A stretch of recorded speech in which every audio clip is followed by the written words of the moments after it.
Hi, I'm really happy to have my friend Sam Joshi with me.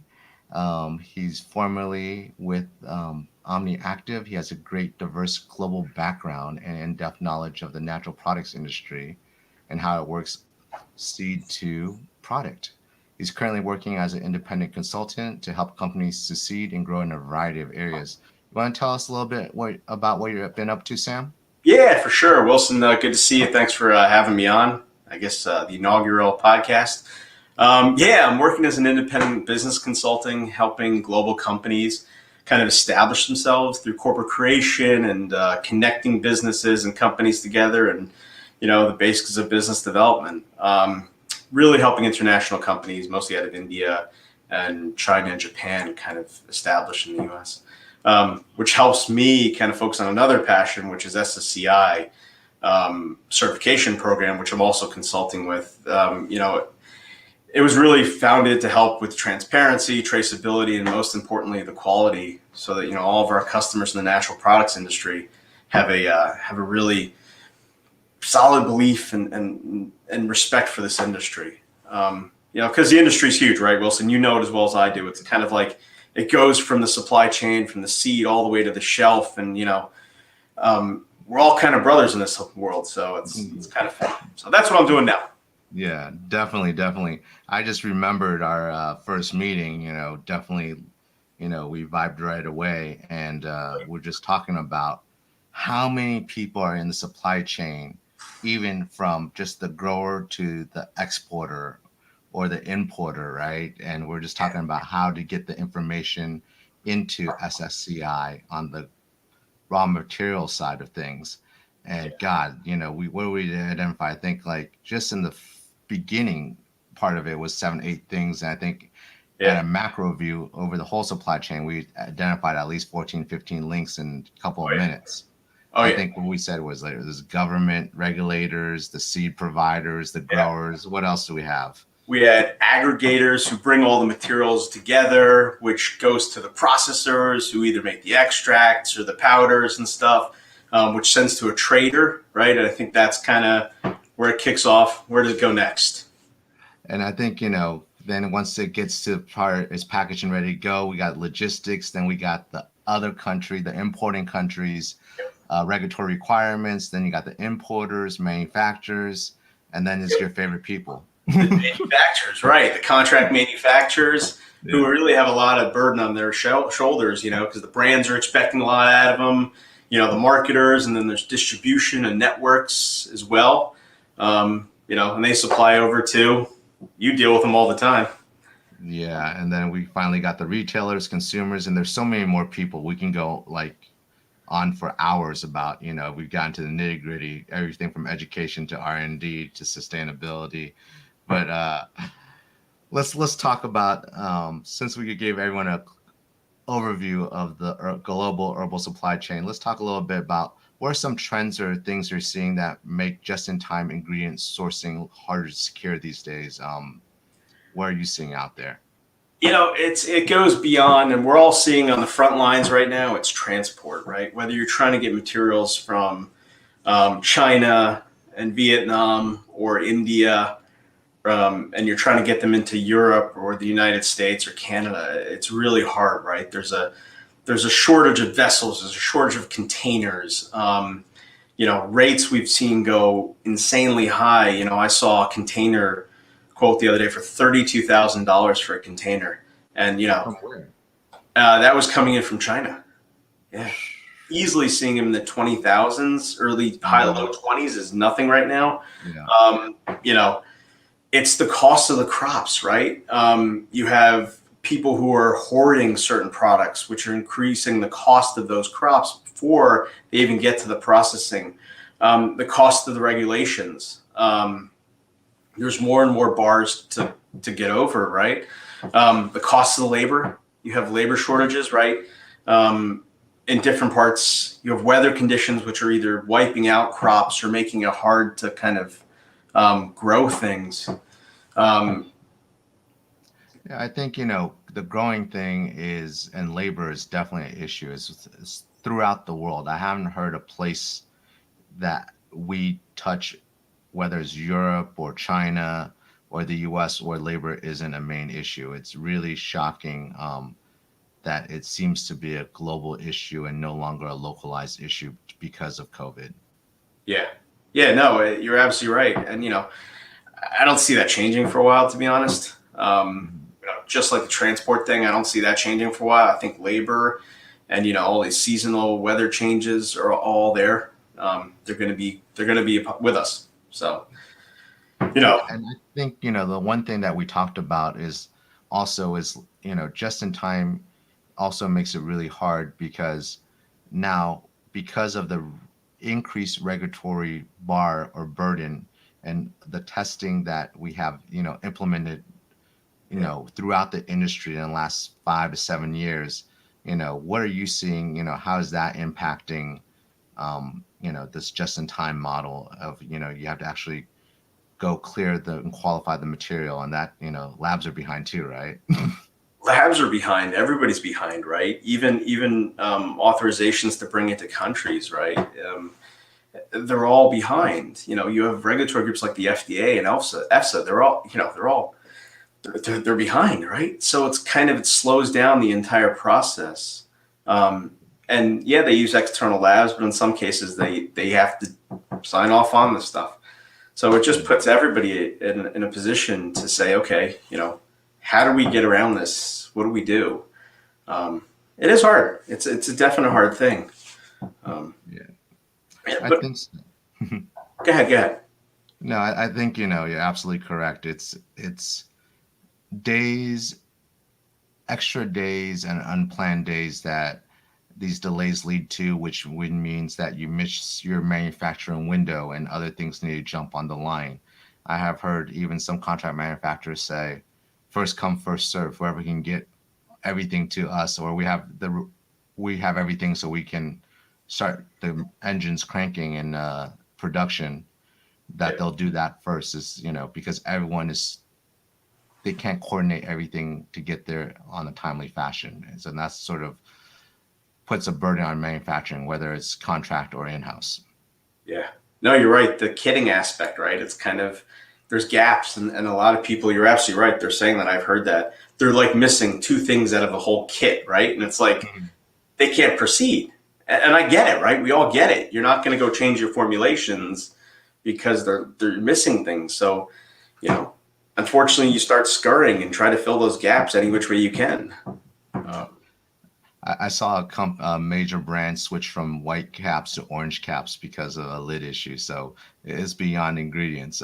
What do you think companies can do to minimize out of stocks and production delays now that we're on this? Yeah, it's all about planning, right? It's pre-planning your demands. Use the data and analytics that you have. I'm a big advocate of that. I think, it does cost money to put those systems in place, but it's an investment well worthy of spending the money and time and effort right now. Use that data, use that analysis, try to figure out how you can, project and predict what you're going to need. Have those dashboards available to you. I know you know the data too, right? It's kind of, how can we use this to help us, right? Yeah. I think data is really important, right? And it's what, to me, is, having the data is the basic part of it, is what you do with the data and how you plan around that data to accommodate, real world situation and actualities, right? I think that's the science behind it is the data analytics. The art behind it is how do we take that and map it into an imperfect world? Absolutely right. And there are a ton of smart people out there who can help do that as best we can. And then, yeah, of course, it's up to you, right, as the person to utilize what comes at you and say, hey, you're the expert at the end of the day, right? You need some figure to say, okay, yeah, that makes logical sense, right? I'm going to go ahead and I'm going to pre-order 3/4 worth of material because, you know what? I see the prices are going up. I see transport's going up. Capital's pretty cheap. You know what? I think I'll go ahead and do that, right? It's using your sense and your judgment at that time. It's funny, right? It goes the kind of, in order to make this whole world keep moving, and from the retail floor and the e-tail keyboards, right? We need to these natural products need to grow. And in order to do that, we talked about all the things earlier, kind of your labors and your cost of materials going up, and the weather issues and things like that. The more information we can provide to them, the more advanced orders we can place on them, and so on and so forth. It's going to help us all out, I think. So, yeah, I think, like you said, you need a seasoned operator to sort of help you, translate that analytics and data, such as yourself, to really be able to come up with a real world plan. And I think the things that I've been telling clients, like you mentioned earlier, is like, really at New Herbs, what we want people to do is start planning ahead and saying, look, we have a warehouse. We rather have the goods in our warehouse and store it here. And you can give us a blanket order and you can draw down upon it as you need. If you need a week earlier, not a big deal. You need a week later, not a big deal, right? Yeah. But now we at least know the material is qualified and ready to go. And you can sort of reduce the number of uncertainties, right? Yeah. Obviously, life is full of surprises, and I don't know if you woke up this morning reading the news. I just saw they had an explosion at the port of Dubai last night. I did. So if you're doing that Middle East lane, it could cause a little ripple effect. But I think really it's like, how do you plan? And although it will impact your cash flow analysis. Yeah. It's an investment. Like you said, capital is cheap right now versus all the other things, right? Yeah. Uncertainty is really expensive, especially if you get hit with out of stock fees and shelving and all that stuff when you get to the retail level. Yeah, absolutely. It's risk mitigation, right? And that's one of the things we all learn, especially with natural products. Have those secondary suppliers up and running, and for you and your point of, hey, let us store it for you. That right there is your first, second, third supplier. You're helping people, right? So that's a great move. Safety stocks, even in house, not a bad option. To your point, if capital's cheap, yeah, it's a good investment. Yeah, and I think some facilities weren't built to have too much safety extra stock because they want to just get material in and out, especially as a manufacturer. But as an importer, and warehousing is part of our core business because we're not just trading things through, Sam. So I think that's one of the things that I really like to tell our clients is like, hey, we got your first, like you said, we're your first option, second option, third line of options, so we can really just backstop you and really work with you. Especially, I think a lot of people forget, if you're not from the industry originally, that our products are natural products and that there's seasonality to it. And there's no way to sort of say, hey, I can guarantee, perfect transition from one year's crop to another crop. You definitely need that overlay from previous year's crops to sort of carry you over to when the new crop is processed, shipped, imported, cleared, and all these things. And although harvest is maybe in, for example, October, November, you may not see the new stuff until, well into the middle of the following year. So depending on how you're taking it. So I think, timing is, really crucial to this. Talking about this, are there any black swans or surprise things that you think people are sort of overlooking the herbal supply chain that's on your radar? Any tidbits for people, our listeners, on what to sort of chew on in addition to all the problems we have? Yeah, no, it's a great question. And, there are so many that we see, the whole COVID-19 that affected the world. And we've talked about climate already, the hoarding of certain materials and, the cost of freight. There's import alerts which are coming up for products, right? And it's making sure your vendors and your products aren't on those, and being careful with that. I think those are really important things to start looking into and just keep an eye on. The big city escape, right? It's all about kids are leaving the farms, right? These generations that are growing for us today are a lot of the older generation, especially in countries like India. You have older generation who are running the farms, who are growing those crops, who have that knowledge. it's not being passed along to the next generation because those younger generations have escaped to the cities. So it's all about learning new ways of doing things. And, you've seen and I have too is hydroponics, right? A lot of people are growing in different ways in cities, suburban growing. And, I think we need to start looking at these things because I see a potential risk of, those other farmers, eventually that generation will go on. I don't know what you think, but I think that's a big one that we need to keep an eye on. Yeah, I think, the aging workforce is what we're really looking at in India and China, right? In the farmlands and even the US. And, the hard part about these countries, whether it's China, India, Africa, or Latin America, a lot of them are small scale farms. Yep. So it's not automation is not very efficient because we don't have large plots of land, right? Yep. Maybe like one farmer in the U.S. has enough land in the Midwest to cover, hundreds of farmers in these areas that we're talking about. And with this flight or relocation from rural to cities, I think, this demographic change is also sort of hollowing out the labor force there. So you see a lot of policies, I don't know about in India, but in China to sort of try to incentivize people to stay put. But I think there would be a lot of changes because even if people stay put, the pieces of land are probably too small to make an efficient operation. So you get a lot of co-op situations and whatnot in there. But I think going back to your point about the import alerts, I think, the import alerts are huge, right? Make sure your products aren't on it, the vendors aren't on it.